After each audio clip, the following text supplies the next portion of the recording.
फिर ठाकुर से कहते कि आप ही ने तो बुलाया है, आप ही ने घसीटा है, अब आप ही छोड़। जो कल की बात थी कि आप ही, आप प्रश्न पे प्रश्न, शर्त पे शर्त रखते जा, अरे आप एक बार थोड़ी सी कृपा कर दो, सबका चित्त आपका गुलाम बन जाएगा। तो हम ये देख ले कि सबके आंखों में आंसू आने लगा प्रभु के अनुराग का, तो सच्ची कहते हैं कभी इनसे नहीं लड़ेंगे।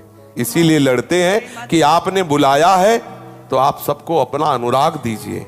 जब ऐसे दृष्टि जाए, पता चले सबके आंसुओं से भरे हुए रोमांच हो रहा, राधा राधा, तब हमें तसल्ली हो कि अब बात बन गई।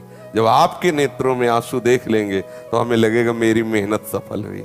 माली के बगीचे का एक छोटा भी पौधा मुरझा जाए तो उस माली से पूछो दूसरों को क्या फर्क, दूसरों को क्या फर्क। उस माली से पूछो जिससे एक छोटे से पौधे में दीमक लग गई, वो सोचता मैं रोज इसे देखता था, रोज इसे पोषता था, मेरे बगीचे का छोटा ही सही, लेकिन इस पौधे में दीमक लग गई, ये कैसे हो सकता है। तो वो चिंतित होगा।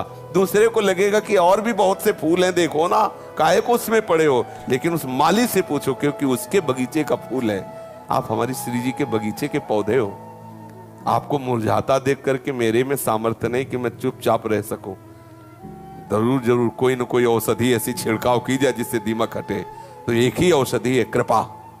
और वो अहेतुकी कृपा इतनी जोर की आवे, जैसा हमने पढ़ा है और सुना है कि आपकी कृपा में इतना वेग है कि किसी का कोई अपराध उसे रोक ही नहीं सकता। जैसे बाढ़ आवे ना तो सब बहा के, ऐसे ही है। वो बाढ़ वाली कृपा करो, ये बूंद वाली मत करो।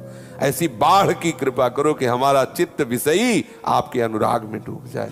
वो कभी कभी जो है, अच्छा, स्वास्थ्य इसी लड़ाई से बचा हुआ है, भी जान लेला। आप उसे उल्टा सोचते हो कि आपके ऊपर बहुत हम इसी से स्वस्थ हैं। इस स्थिति में भी हम इसी से स्वस्थ है क्योंकि उनसे लड़ने को मिल रहा है।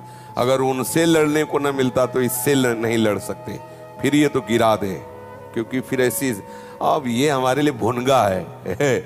कुछ नहीं है। आपको लगता है मतलब इतना व्यवस्था खराब हो जाए अंदर की तो डिप्रेशन में बैठा रहेगा। आपको लगता है हम डिप्रेशन में है? लगता है 7.2 है कि क्रीटेलाइल है। और आपको सच्ची बताए, डायलिसिस भी होता रहेगा तो भी हल्ला बजाते रहेंगे। ये हल्ला, ये जो आवाज है ना, ये रुकने वाली नहीं, ये श्री जी की द्वारा दी हुई आवाज है।